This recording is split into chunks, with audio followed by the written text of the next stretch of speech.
3장 6절 말씀입니다. 제가 가지고 있는 성경은요, 구약 성경 3쪽 즈음에 있습니다. 창세기 3장 6절 한 절 말씀입니다. 세였으면 우리 한 목소리 같은 마음으로 같이 읽도록 하겠습니다. 3장 6절입니다. 시작. 여자가 그 나무를 본즉 먹음직도 하고 보암직도 하고 지혜롭게 할 만큼 탐스럽게도 한 나무인지라. 여자가 그 열매를 따먹고 자기와 함께 있는 남편에게도 주매 그도 먹은지라. 아멘. 우리 인사하겠습니다. 옆에 분 바라보시고 잘 나오셨습니다. 네, 이게 눈으로 인사하는 법을 배워야 될 것 같아요. 코로나 시국에 눈으로 이렇게 전이 이렇게 막 하트를 발사하면서 인사하겠습니다. 반대편에 계신 분에게 인사하겠습니다. 오늘도 은혜 받읍시다. 네, 우리 청강장 목사님 막 하트를 막 쏘시네 이렇게 하면서 네, 하나님의 오늘도 잘 나오신 여러분에게 하나님의 은혜와 축복이 임하시기를 축원합니다. 어느 대학교에 같은 반에 아주 공부를 잘하는 네 친구가 있었다고 합니다. 이제 기말 시험을 앞에 두고 넷이서 차를 타고 드라이브를 갔다가 길이 막혀가지고 거의 시험 시간이 끝날 무렵에 겨우 교실에 들어오게 되었습니다. 학생들은 교수에게 거짓말로 막 둘러댔습니다. 뭐라고 했냐면 학교 오는 길에 타이어가 빵꾸가 나가지고 늦게 되었다라고 거짓말을 했습니다. 교수님은 그 얘기를 가만히 듣고 너무나 안타까워하시면서 다른 학생들이 모두 집으로 간 다음에 4명만 남아가지고 시험을 보라고 그렇게 했습니다. 그 대신에 이 4명이 각각 다른 방에서 따로 시험을 치르게 했습니다. 10점짜리 첫 번째 문제는 아주 쉬운 문제였습니다. 그래서 쉽게 답을 썼습니다. 그리고 두 번째 90점짜리 문제를 읽고 학생들은 너무나 당황스러웠습니다. 그 문제가 무슨 문제였냐면요, 오늘 길에서 빵꾸가 난 타이어가 왼쪽 타이어였냐 아니면 오른쪽 타이어였냐, 어느 쪽 타이어였냐라는 문제였고, 그리고 사고가 난 다음에 어떻게 그 사고를 수습을 했었느냐, 어떻게 했느냐라는 문제였습니다. 여러분, 시험과 유혹은 이렇게 한번 빠지게 되면 어떻게 됩니까? 점점 더 깊게 아래로 이렇게 빠지게 되는 아주 묘한 특성을 가지고 있습니다. 오늘 말씀은 창세기 3장 6절 말씀 단 한 절의 말씀입니다. 우리 창세기 3장 6절 아까 전에 읽었지만 다시 한번 읽어보겠습니다. 화면을 보시고 읽습니다. 시작. 여자가 그 나무를 본즉 먹음직도 하고 보암직도 하고 지혜롭게 할 만큼 탐스럽게 한 나무인지라. 여자가 그 열매를 따먹고 자기와 함께 있는 남편에게도 주매 그도 먹은지라. 아멘. 여러분, 오늘 이 6절 말씀, 이 말씀 바로 앞에 어떤 말씀이 나옵니까? 6절 말씀 바로 앞에 어떤 말씀이 나옵니까? 모든 성경을 보면 6절 말씀 앞에는 5절 말씀이 나옵니다. 참으로 신기하지 않습니까? 4절, 5절 말씀을 보시면 사탄의 거짓말이 나옵니다. 처음에 선악을 알게 하는 나무 열매는 먹지 말라고 하는 하나님 말씀을 듣게 되었을 때 먹고 싶다라고 하는 그런 생각조차도, 그런 마음조차도 아담과 하와는 없었습니다. 아무런 의심도 호기심도 하에 아무것도 없었습니다. 그런데 갑자기 뱀이 와가지고 이 뱀의 거짓말을, 유혹의 말을 딱 듣고 난 다음에 선악과를 보게 되니까 갑자기 그 열매가 오늘 말씀처럼 먹음직도 하고 또 보암직도 하고 지혜롭게 할 만큼이나 정말 탐스럽게 보인 겁니다. 그동안 아무 생각이 없었는데 뱀이 꼬시니까, 유혹하니까, 시험을 하니까 그게 아주 좋게 보였다는 것입니다. 이 말씀을 자세히 보면 처음에 하나님의 말씀을 듣고 선악과를 보았을 때와 그리고 마귀의 거짓말을 듣고 선악과를 보았을 때의 마음은 이렇게 완전 달랐다는 것입니다. 여러분, 말이라고 하는 것은 어떻게 보면 참 무서운 것입니다. 나의 한마디 말이 하나님의 마음을 다른 사람에게 전할 수도 있는 것이고요. 또 악한 마귀의 마음을 전할 수도 있습니다. 이 말 한마디가 에덴 동산 공동체를 한순간에 무너뜨릴 수도 있고 세울 수도 있습니다. 사람을 살릴 수도 있는 것이고요. 그 말 한마디가 사람을 죽여버릴 수도 있는 것입니다. 우리가 말씀을 계속해서 읽어보면 하와가 뱀의 거짓말을 듣지 않았을 때에는 전혀 아무런 문제가 없었는데 뱀의 말을 듣고 난 다음에 모든 판단과 생각이 완전 잘못되기 시작하는 것을 보게 됩니다. 이것이 바로 유혹의 특징이라 할 수가 있습니다. 유혹이라고 하는 것은 이렇게 무서운 것입니다. 여러분, 오늘 말씀을 통하여서 시험이 오는 길목을 차단하는 능력을 여러분들 받으시기를 바랍니다. 그리고 하나님의 말씀이 오는 길목을 여러분 활짝 열어두시기를 바랍니다.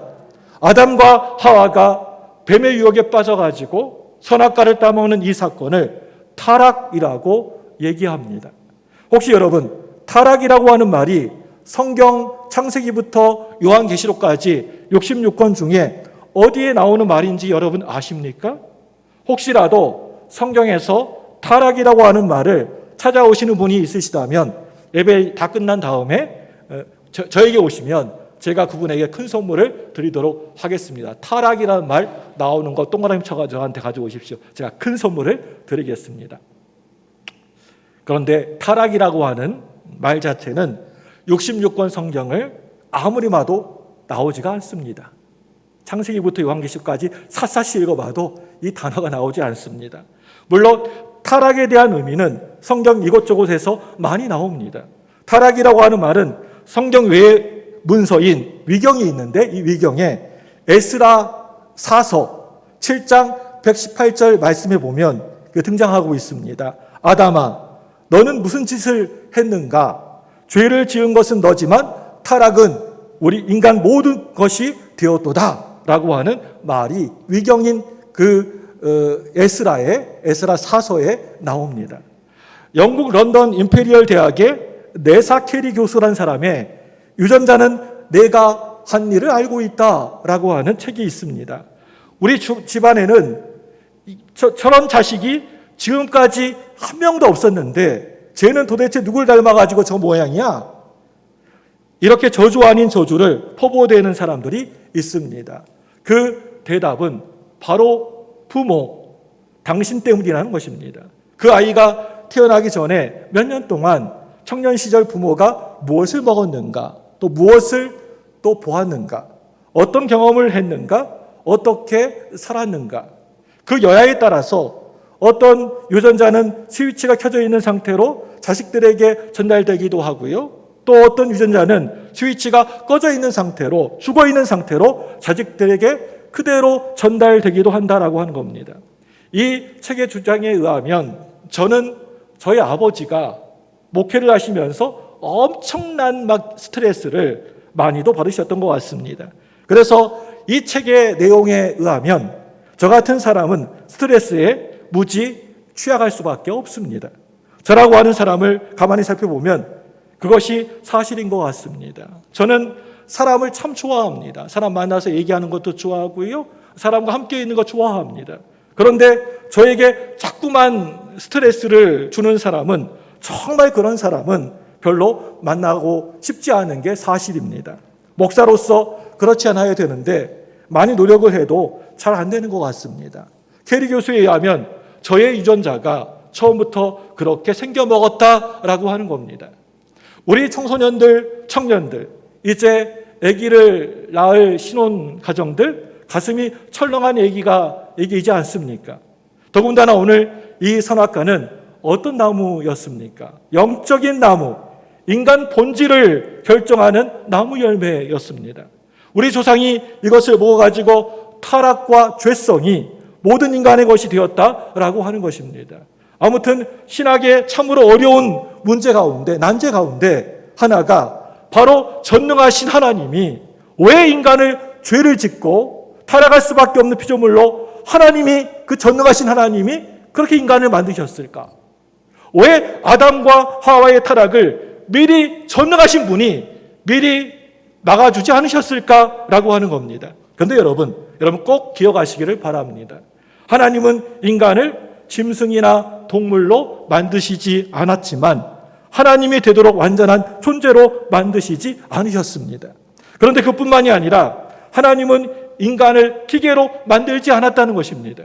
하나님은 인간을 인간으로 만드셨습니다. 하나님은 기쁨으로 순종할 수 있고 불순종할 수 있는 참으로 자유로운 존재로 인간을 만드셨습니다. 인간들이 사랑하고 순종하고 예배하는 일에 또 자유를 허락하시기 위해서 하나님은 하나님의 전능하신 그 능력을 스스로 일부러 제한하셨다라고 하는 겁니다. 오늘 말씀을 보니까 마귀의 말을 듣고 선악과를 보니까 하와는 그동안 별 아무런 생각이 없었는데 갑자기 침이 막 고이더니 침을 꿀꺽 삼켜 넘어가면서 그 열매가 먹고 싶어지는 겁니다. 이 유혹은 자신의 육체의 욕망을 뛰어넘어서 이 열매를 따서 먹게 되면 자신을 멋있게 만들어줄 것처럼 그렇게 여겨졌습니다. 그뿐만이 아니라 자신이 똑똑해질 수 있다라고 말한 마귀의 말이 믿어지게 되었습니다. 이것이 오늘 말씀 먹음직도 하고 보암직도 하고 지혜롭게 할 만큼 탐스럽게까지 했다라고 하는 말의 의미입니다. 이 유혹을 요한일서 2장 15절 16절 말씀을 여러분 보시면 이렇게 요약하고 있습니다. 우리 다 같이 요한일서 2장 15절 16절 말씀을 화면을 보고 같이 읽습니다. 시작. 이 세상이나 세상에 있는 것들을 사랑하지 말라. 누구든지 세상을 사랑하면 아버지의 사랑이 그 안에 있지 아니하니 이는 세상에 있는 모든 것이 육신의 정욕과 안목의 정욕과 이생의 자랑이니 다 아버지께로부터 온 것이 아니요 세상으로부터 온 것입니다. 아멘. 여러분 이 말씀을 보시면 요한은 이 창세기의 유혹을 너무나 정확하게 해석을 하고 있습니다. 그것은 세상적이고 정욕적이고 마귀적인 것이라고 말하고 있습니다. 먹음직을 육신의 정욕으로 또 보암직을 안목의 정욕으로 헛된 지혜를 이생의 자랑이라고 하는 말로 해석을 하고 있습니다. 우리 예수님께서도 이 땅에 오셔서 40일 동안 금식을 마친 다음에 세 가지의 똑같은 시험을 당하십니다. 그런데 예수님은 그 마귀의 시험을 물리치시고 온전히 승리하십니다. 이 시험은 모든 인간들이 당하는 시험입니다. 그때마다 마귀의 말이 들리면 실패하게 되는 것입니다. 하나님의 말씀이 들리고 예수 그리스도가 보이면 우리도 승리할 수 있다는 것을 믿으시기를 바랍니다. 우리가 예수님의 말씀, 하나님의 말씀이 들려져야 되는 것입니다. 오직 예수 안에서만 승리할 수 있습니다. 이 시험에 걸려 넘어지느냐, 승리하느냐에 따라서 그 결과가 어떻게 달라지시는지 아십니까? 우리 마태복음 4장 11절 말씀을 우리 화면 보고 같이 읽겠습니다. 시작. 이에 마귀는 예수를 떠나고 천사들이 나와서 조정드니라. 여러분, 우리가 신앙생활하면서 우리가 믿음생활 이렇게 교회 다니며 신앙생활하면서 실패하게 되면 어떻게 됩니까? 마귀의 종이 되어가지고 평생 그 모양 그 꼴로 살아가게 되는 것입니다. 마귀에게 질질 끌려가가지고 마귀가 이리 오라면 이리 가고 마귀가 저리 가면 저리 가고 마귀의 종으로 살게 되는 것입니다. 그런데 우리가 예수님처럼 승리하게 되면 하나님의 자녀가 되어가지고 천사가 와서 나를 받들어 주고 존경하는 사람이 되어서 영원히 살아가게 되는 것입니다. 여러분, 한쪽은 마귀를 비웃는 사람, 그리고 또 다른 한쪽은 천사들이 존경하고 흠모하고 수종드는 사람. 이 얼마나 큰 차이입니까? 처음 에덴 동산에는 시험 자체가 없었습니다. 여러분, 그렇다면 언제 어느 순간에 시험이 찾아왔을까요? 여러분, 아담과 하와가 에덴 동산에 들어온 다음에 얼마 만에 시험이 찾아오고 또 타락하게 되었을까요? 물론 성경에는 아무리 성경을 봐도 우리 인류의 조상이 시험당한 시점에 관한 기록이 전혀 없습니다. 어떤 분들은 에덴 동산은 천년이 하루 같고 또 하루가 천년 같기 때문에 시간의 흐름을 측정할 수 없다고 그렇게 얘기하기도 합니다. 또 어떤 분들은요, 이렇게 얘기합니다. 아담과 하와가 창조되었던 바로 그날 여섯째 날 금요일 저녁에 타락했다고 합니다. 그래서 우리 구주 예수님이 금요일에 십자가에 달리시고 피를 흘려서 돌아가셨다고 그렇게 주장을 합니다. 또 어떤 분들은요, 금요일에 창조되고 그 다음날 타락했다고 그렇게 얘기하기도 합니다. 어떤 유경에서는 에덴 동산에 들어온 지 5시간 반 만에, 또 어떤 책에서는 7년쯤 살다가 타락했다고도 합니다. 결론은 인간의 타락의 시점을 성경은 분명하게 말하고 있지 않다라고 하는 겁니다. 한마디로 잘 모르겠다라고 하는 겁니다. 그런데 성경이 우리에게 말씀하시고자 하는 것이 있다는 겁니다. 아담과 하와가 에덴 동산에서 타락하는데 그리 긴 시간이 걸리지 않았습니다. 자식들이 태어나기도 전이었습니다. 그리고 창세기 2장 말씀 마지막 부분을 보면 아담과 하와의 행복한 가정생활이 묘사되어지고 있습니다. 아담의 달콤한 사랑의 고백과 아담과 하와의 행복한 그런 가정의 행복이 그려져 있습니다. 그런데 바로 그 다음 절에 보면 창세기 3장 1절 말씀부터 사탄이 와가지고 사탄의 유혹의 화살이 날라옵니다. 우리 창세기 3장 1절 같이 보겠습니다. 시작. 그런데 뱀은 여호와 하나님이 지으신 들짐승 중에 가장 강교하니라. 뱀이 여자에게 물어 이르되 하나님이 참으로 너희에게 동산 모든 나무의 열매를 먹지 말라 하느냐. 네, 2장까지는 에덴 동산에서 너무나 기쁘고 행복하고 평안하게 살다가 3장에 딱 넘어오자마자 뱀이 와가지고 꼬드기고 있습니다. 유혹은, 시험은 너무나 행복했던 에덴 동산 낙원에서 있었습니다. 가장 행복했던 바로 그 순간에 찾아왔습니다. 마찬가지로 예수님의 시험은 언제 어느 순간에 찾아왔습니까? 우리 마태복음 4장 1절 말씀입니다. 우리 같이 화면을 보고 있습니다. 시작. 그때 예수께서 성령에게 이끌려 마귀에게 시험을 받으러 광야로 가사. 여기에 보면 시점이 나오지 않습니까? 시간적인 표현이 뭐라고 나왔습니까? 제일 앞에 그때라고 되어 있습니다. 또 마가복음 1장 12절 말씀도 보겠습니다. 우리 마가복음 1장 12절 시작. 성령이 곧 예수를 광야로 몰아내신지라. 여러분 여기에 보시면 성령이 언제요? 곧 예수를 광야로 몰아내셨다. 곧. 누가복음 4장 1절 말씀도 보겠습니다. 시작. 예수께서 성령의 충만함을 입어 요단강으로 돌아오사 광야에서 40일 동안 성령에게 이끌리시며, 여러분 이 말씀 보시면 예수께서 성령의 충만함을 입어 요단강으로 돌아오자마자 시험을 당했다라고 기록하고 있습니다. 예수님이 목수일로 망치나 톱을 키면서 책상 다리를 끼워 맞췄던 때에, 그럴 때 우리 예수님에게 시험이 다가온 것이 절대 아니라고 하는 것입니다. 예수님은 30년 동안의 사생활을 이제 다 마치시고 공생애를 시작하십니다. 가슴이 불같이 뜨겁습니다. 세례 받으실 때, 그럴 때 하늘에서 음성이 들렸습니다. 뭐라고 하셨습니까? 마태복음 3장 17절 말씀입니다. 같이 읽습니다. 시작. 하늘로부터 소리가 있어 말씀하시되 이는 내 사랑하는 아들이요 내 기뻐하는 자라 하시니라. 아멘. 예수님이 성령의 충만함을 강하게 입었습니다. 바로 그럴 때 박수와 환호와 함성이 아니라 그때 뭐가 찾아왔다는 겁니까? 그럴 때 시험이 찾아오게 되었다는 것입니다. 여러분이 살아가면서 여러분들에게 여러분의 삶 가운데 이런저런 시험거리가 있지 않습니까?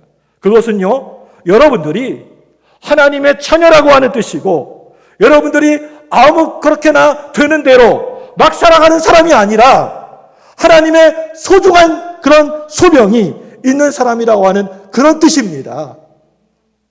지금 당하는 그 시험을 통과하고 나면 하나님이 크게 여러분을 들어 쓰실 줄로 믿습니다. 여러분, 다들 살아가면서 한숨을 그냥 푹푹 내쉬면서 낙심하지 마시고 오직 여러분 믿음을 가지시고 하나님만 바라보고 긍정적인 자세로 그 시험을 넉넉히 이기시는 저와 여러분 되시기를 축원합니다. 하나님이 너끈히 넉넉히 이겨주리라 믿으시고 하나님을 붙들고 신뢰하시고 말씀에 순종하는 그러한 삶을 살아가시기를 바랍니다. 사탄 마귀도 믿음으로 살아가는 여러분들을 인정합니다. 야, 저 사람, 저 최집사, 김집사, 김권사, 야, 믿음대로 사는 사람이야? 믿음 안에 사는 사람이야? 하고 사탄도 인정을 합니다. 악한 사탄 마귀도 죽을 자들에게는 총을 절대로 쏘아대지 않습니다. 선수들에게, 프로들에게 마구 총을 쏘아댑니다. 큰 문제를 여러분들 앞에 가만히 던져놓고 몰래 숨어가지고 어떻게 저 문제를 해결해 보는지 보자. 어떻게 저 어려움을 이겨내는지 보자. 이것이 바로 시험이라고 하는 것입니다. 사탄 마귀는 여러분이 살아가면서 좀 틈만 있어도 여러분들을 넘어지게 만들 것이고 자꾸만 하나님을 바라보면서 원망하게 만들고 또 불평하게 만들고 의심하게 만들고 하나님을 멀리 떠나게 만듭니다. 여러분들이 살아가면서 사탄 마귀의 그늘 아래에 있을 때에는 넘어지게 될 것이고 여러분들이 성령에 접촉되어져 있을 때에는 결국에는 반드시 승리하게 되는 것입니다. 믿으시길 바랍니다. 그렇기 때문에 여러분들이 하나님을 믿고 섬기시면서 어느 날 갑자기 시험을 만나게 되시거든 온전히 기뻐하시기 바랍니다. 나는 하나님 잘 믿는 사람이었구나. 하나님의 귀한 자녀였구나. 라는 것을 여러분 이렇게 아시기 바랍니다. 왜 그렇습니까? 하나님이 여러분 한 사람 한 사람을 쓰시기로 작정하고 있기 때문입니다. 여러분 큰 복을 받기 전에 꼭 시험을 당하여서 쓰러지고 넘어질 때가 살아가면서 얼마나 많이 있습니까?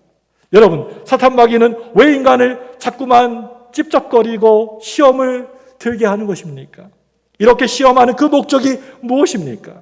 인간은요 원래부터 하나님을 예배하고 또 하나님을 찬양하도록 창조된 존재들입니다. 그렇게 창조가 우리 모두가 다들 창조되었습니다. 내게 맡겨주신 사람을 품어주고 사랑하도록 창조되었습니다. 그리고 내게 맡겨주신 에덴을 잘 돌보도록 창조되었습니다. 바로 이것이 사명이요 소명이요 창조된 목적입니다. 그런데 사탄 마귀는 네가 왜 하나님을 섬겨야 되느냐? 네가 왜 살아가면서 하나님을 그렇게 믿어야 되느냐라고 하는 겁니다. 늘 반항을 합니다. 늘 삐딱합니다. 늘 내 옆에 슬쩍 와가지고 네가 스스로 하나님이 되라. 네가 하나님이 되라 라고 속삭입니다. 네가 저 선악과를 따가지고 먹게 되면 네가 그렇게 하면 하나님처럼 될 수 있다 라고 속입니다. 조금만 죄를 짓고 살아가면서 네가 정말 하나님처럼 될 수가 있다라고 속입니다. 왜 먹고 마시고 사랑하고 즐기는 일을 하나님이 나는 제한하느냐라고 속삭입니다. 내 인생은 하나님께 속한 것이 아니라 내 인생은 바로 너의 것이라고 속입니다. 하나님은 세상과 에덴을 자신이 만들어 놓고 아담과 하와에게 돌보아라 마라 하는 것이냐라고 계속해서 불평과 불만을 자극을 합니다. 그러면서 네가 선악과를 따가지고 먹게 되면 네 눈이 환하게 밝아져서 네가 하나님처럼 살아가는 세상이 보일 것이라고 거짓말을 해댑니다. 아담과 하와는 이 거짓말에 속아가지고 더 이상 인간이기를 거부해버리고 주신 사명과 목적을 버렸습니다. 하나님을 섬기기가 너무나 싫다라고 하는 겁니다. 마치 탕자처럼 아버지의 품을 떠나가지고 내가 살겠다, 내 스스로 나 혼자 살겠다라고 하는 것입니다.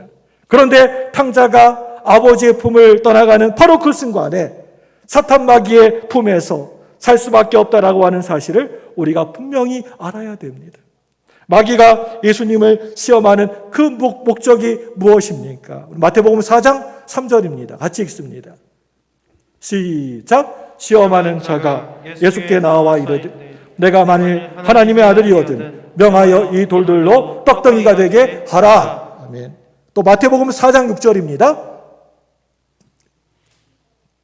시작. 이르되 내가 만일 하나님의 아들이거든 뛰어내리라. 기록되었을 때 그가 너를 위하여 그의 사자들을 명하시리니 그들이 손으로 너를 받들어 발이 돌에 부딪히지 않게 하리로다 하였느니라. 아멘. 마귀가 옆에서 어떻게 합니까? 막 꼬셔댑니다. 하나님의 아들이 왜 고난을 당해야 되는데, 예수 잘 믿는 하나님의 아들인데, 하나님 잘 믿는 하나님의 아들인데 왜 네 친구들보다 하나님보다 그렇게 잘 안 되는 거야? 왜 그렇게 사는 거야?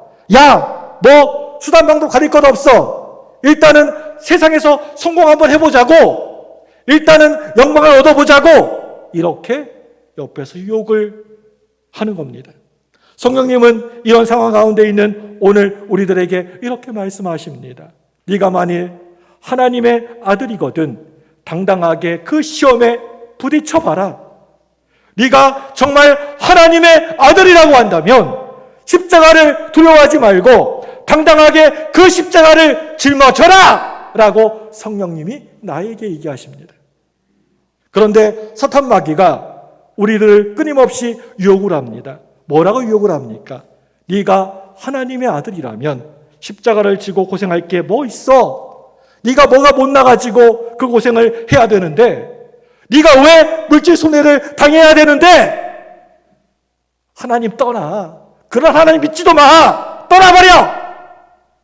예수님에게 십자가를 지지 못하게 하는 것이 그게 바로 마귀의 목적이었습니다. 제가 어릴 적에 중고등학교 시절에 교회 선생님이 저에게 앞으로 이제 어른이 돼가지고 직업 선택 기준에 대하여서 말씀하시면서 이렇게 가르쳐 주었던 기억이 납니다. 뭐라고 하셨냐면, 직장에 들어가서 월급이 적더라도 승진기회가 없더라도 맨몸으로 개척을 하더라도 네 앞에 십자가가 기다리고 있더라도 가족이 반대해도 하나님이 부르시면 네가 그곳으로 가라. 그리고 손에 포도라도 말씀대로 한번 살아보아라. 그래서 네가 세운 다리는 무너지지 않고 네가 키운 작물은 안심하고 먹을 수가 있고, 또 네가 앞으로 의사가 된다고 한다면 아무 걱정 없이 사람을 맡길 수 있고, 네가 판사라고 한다면 그 판결은 믿을 수 있고, 네가 공무원이라고 한다면 뇌물을 받지 않는다. 그래서 세상은 너를 세상의 빛이요 소금이라고 말하게 하라. 사랑하는 여러분들, 오늘 우리에게 시험이 어느 날 찾아올 때마다 어떻게 하면 그 시험을 우리가 이길 수가 있을까요? 아담과 하와가 실패한 그 시험을 우리 예수님은 어떻게 이기셨습니까?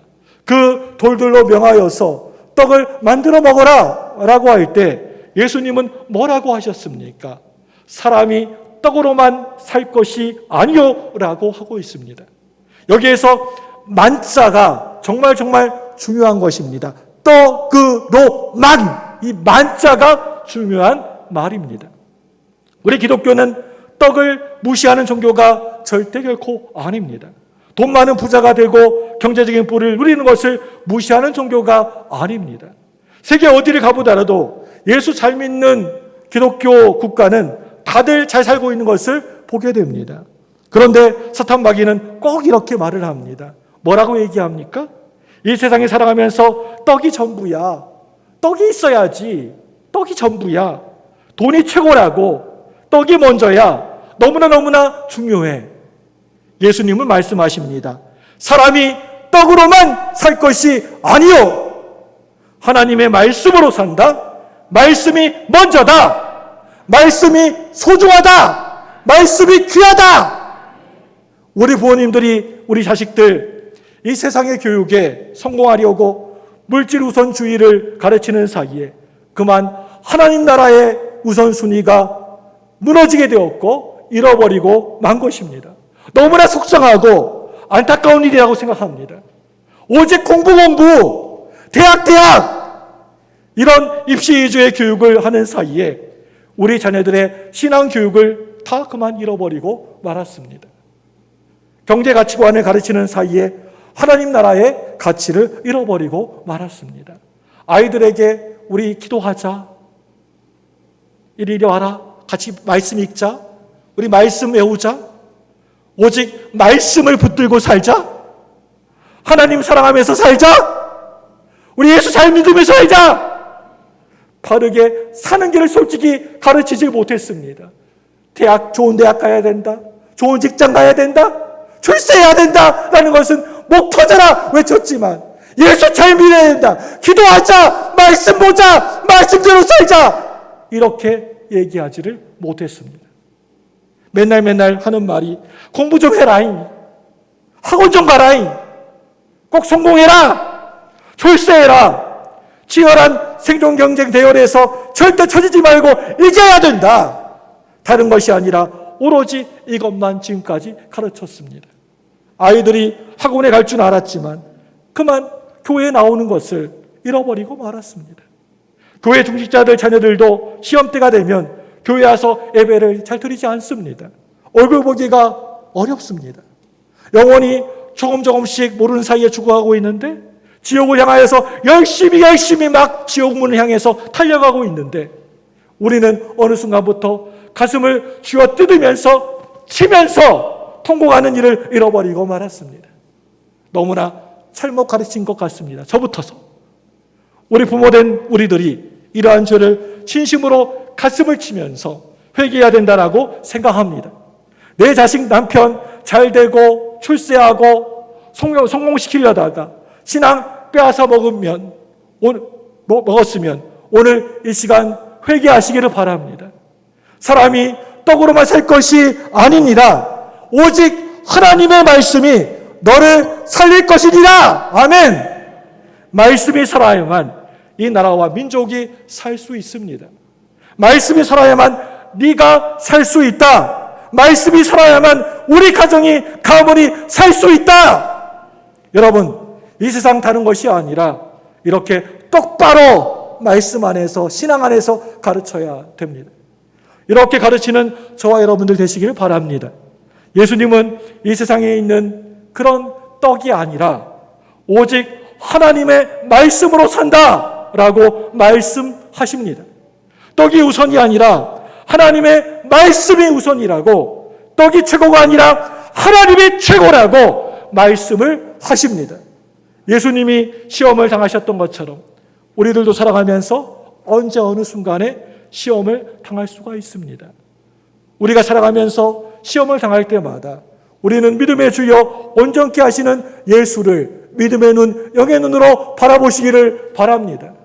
어떻게 예수님이 이기셨는지 예수님을 바라보아야 됩니다.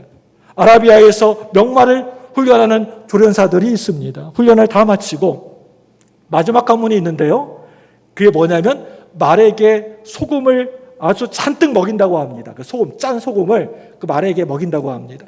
그리고 목이 막 바짝바짝 타게 만듭니다. 미칠 듯이 막 목이 마르니까 말이 펄쩍펄쩍 뛰어다닙니다. 그리고 물이 보이는 언덕 위에 말들을 다 이거 묶어 놓습니다. 물 냄새가 코를 찌릅니다. 그리고 밧줄을 자르면 뽀얀 먼지를 일으키면서 탁탁탁 하면서 막 말들이 물로 달려갑니다.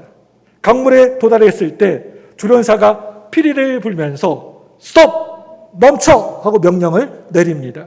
그때 너무나 목이 말라가지고 목을 물속에 쳐박고 물을 벌컥벌컥 물을 마시면 칼을 주련사가 뽑아가지고 사정없이 그 말의 목을 쳐버립니다. 그런데 피리 소리를 듣고 말이 멈추어서 주인의 명령을 기다립니다. 먹어! 그러면 먹는 것이고, 먹지 마! 그러면 안 먹고 참고 견디어냅니다. 그러면 통과하는 것입니다. 명견을 훈련하는 방법이 또 있다고 합니다. 냄새 맡고 마약을 찾아내고 도둑을 잡고 적을 공격하는 법을 가르칩니다. 그런데 마지막 훈련이 있는데요. 뭐냐면 오랫동안 이제 이 강아지 개를 밥을 안 주고 배를 굶게 합니다. 그리고 구수한 냄새가 나는 고기를 휙 하고 던져줍니다. 그때 너무나 배가 고픈 개들이 그것을 덥석 물면 칼을 뽑아가지고 그 개의 목을 쳐버립니다. 그때 주인을 쳐다보고 주인의 명령을 기다리는 개들이 있습니다. 먹어? 그러면 먹고, 기다려? 하면 또 기다리고 그렇게 하고, 갖다 버려? 그러면 버립니다. 물론 이리 와? 그러면 고기를 물고 옵니다. 얼마나 괴롭겠습니까? 그런데 주인이 가져오라고 하니까 주인에게 갖고 옵니다. 그러면 통과하는 것입니다. 사랑하는 여러분들, 똑같은 햇빛이지만 그 햇빛에 초콜릿은 녹아 없어져 버리지만 진흙은 더욱더 단단하게 굳어지게 되는 것입니다. 다 같은 햇빛인데 죽은 나무는 더 바짝 말라버립니다. 산 나무는 더욱더 싱싱하게 사는 것입니다. 시험을 당하고도 벌떡 일어나서 사는 사람이 있고 또 어떤 사람은 시험 당할 때 죽어버리는 사람이 있습니다. 여러분, 시험 오는 길이 보이십니까? 어떻게 승리할 수 있을까요? 그 길을 가지 않으면 됩니다. 시험 오는 길을 가지 않으면 되는 것입니다. 아예 보지도 말고 오늘 말씀처럼 먹지도 말고 탐하지도 않아야 됩니다. 시편 1편 1절 말씀 읽으시고 말씀을 마치겠습니다. 예, 같이 읽습니다. 시작. 복이 있는 사람은 악인들의 꾀를 따르지 아니하며 죄인들의 길에 서지 아니하며 오만한 자들의 자리에 앉지 아니하고. 아멘. 이 시간 여러분 두 손을 번쩍 드시고 저를 한번 크게 따라서 해보시기 바랍니다. 주여!